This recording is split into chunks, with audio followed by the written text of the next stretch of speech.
ગુજરાત સહિત સમગ્ર દેશમાં મતદાર યાદીમાં સતત ગેરરીતિના આક્ષેપો વચ્ચે કોંગ્રેસ પાર્ટીએ ચૂંટણી પંચ સામે મેદાનમાં ઝંપલાવ્યું છે।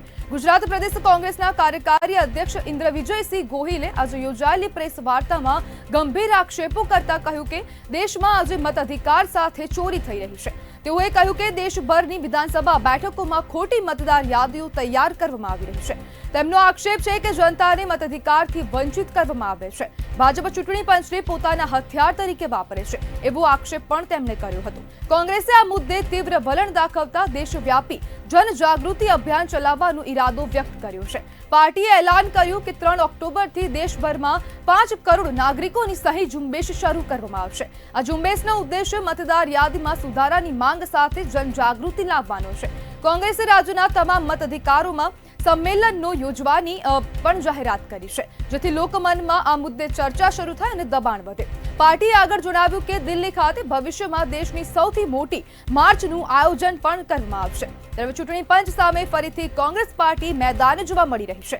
જો દિલ્હીમાં દેશની સૌથી મોટી માર્ચનું આયોજન કરવામાં આવશે અને આ 3 ઓક્ટોબર બાદ આ સૌથી મોટી સહી ઝુંબેશ શરૂ કરવામાં આવશે।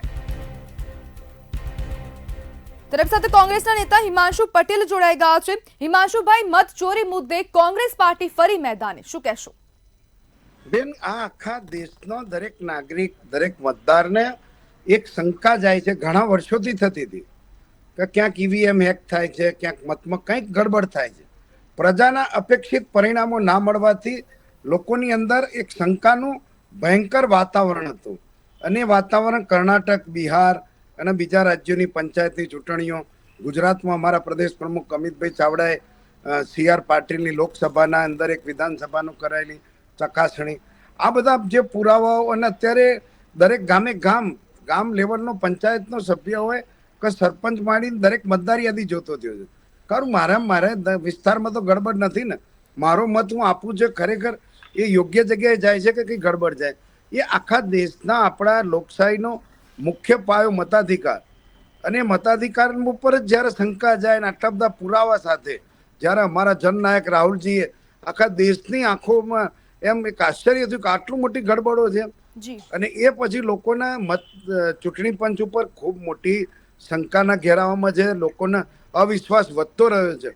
त्यारे समग्र कांग्रेस पार्टीए आखा देशनी कांग्रेसना शासनमां पण मत चोरी थती हती, तेने लईने आप शुं कहेशो?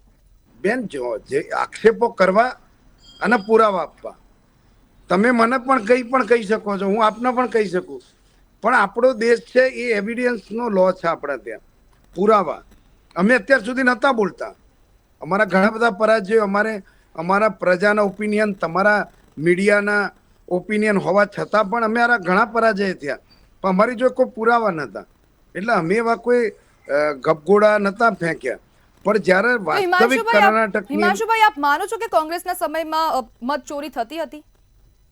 બેન, તમે કદાચ જાણતા હોય ને એવા કોઈ પુરાવા હોય તો મને કહી શકો છો, તો હું એ જોઈને કહી શકું, બરાબર છે। બાકી મેં બેન લોકશાહી જોઈ છે।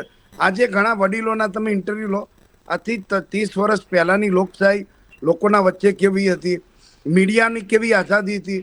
મીડિયા રોજ જે ગાંધીનગર દર મંગળવારે મીડિયા આવતું, એના માટે અમદાવાદથી બસ આવતી જતી, મીડિયા જોડે રોજ મિનિસ્ટરોની, અધિકારીઓની વાર્તાલાપ થતો, એમાંથી પ્રજાની લાગણીઓ મુકાતી, પ્રજાના પ્રતિનિધિઓ મળતા હતા, જે ખરેખર એક રિયલ લોકશાહી હતી। આજે મને બતાવો એમાંનું કયું તમે મીડિયાની કઈ લોકશાહી, ચૂંટાયેલા પ્રતિનિધિઓની કઈ લોકશાહી? અમે વિપક્ષમાં જે અમારે ગ્રાઉન્ડ લેવું હોય ગાંધીનગર, જે સરકારે નોમિનેટ કરેલું છે સત્યાગ્રહ છાવણી, ત્યાં કાર્યક્રમ કરવા માટે મંજૂરી લેવા અમારે ભલામણો કરવી પડે, અમારે 10 ધક્કા ખાવા પડે। આ તો બેન કયા પ્રકારનું શાસન છે? જી હિમાંશુભાઈ, જોડાવા બદલ આ શાસન આપણે અમારા તો દેશભરમાં ખોટી મતદાર યાદીઓ તૈયાર કરતાનો કોંગ્રેસનો આક્ષેપ છે ને હવે કોંગ્રેસ દ્વારા 3 ઓક્ટોબરથી હવે આ સહી ઝુંબેશ નાગરિકોને લઈને ચલાવવામાં આવશે। દિલ્હીમાં દેશની સૌથી મોટી માર્ચ માટે પણ કોંગ્રેસની તૈયારી છે। મહત્વનું છે કે 3 ઓક્ટોબર બાદ હવે 5 કરોડથી વધુ નાગરિકો આ સહી ઝુંબેશમાં જોડાશે અને તેમને સમર્થન મળશે।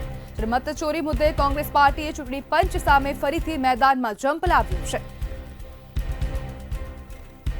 કોંગ્રેસનો આરોપ છે કે મતદાર યાદીમાંથી જનતાને હટાવવામાં આવે છે અને તેને જ લઈને જે નાગરિકો છે તેમાં જાગૃતિ આવે તેને લઈને આ માર્ચનું આયોજન કરવામાં આવ્યું છે અને આ ઝુંબેશની શરૂઆત કરાઈ છે.